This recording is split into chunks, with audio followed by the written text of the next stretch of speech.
国际新闻来看，世界卫生组织昨提出警告，讲出片的病例是愈来愈多，去年有超过30万例，比2022年增加将近8成。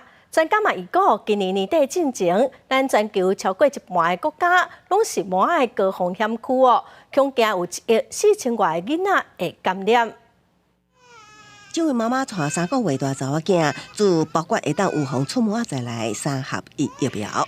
触摸仔有高度的传染性，一个触摸的囡仔会当真简单喂予其他12至15个囡仔。Being at the playground at the moment and having a little boy and my baby being around the other children, and if she's not protected until she's had her vaccination. 世界卫生组织24警，全球触摸仔病例数增加，去年通报超过30.6万例，比2022年增加79%。79% increase in cases in 2023. We would anticipate an increase in deaths in 2023 as well.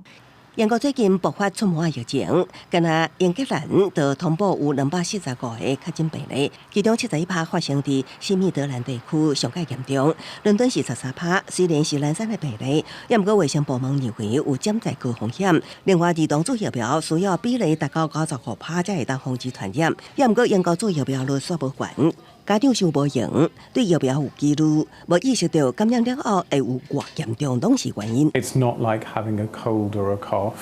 It can lead to really serious complications. So anywhere between 1 in 5 and 1 in 20 children can end up with complications such as pneumonia, so a serious infection of the lungs.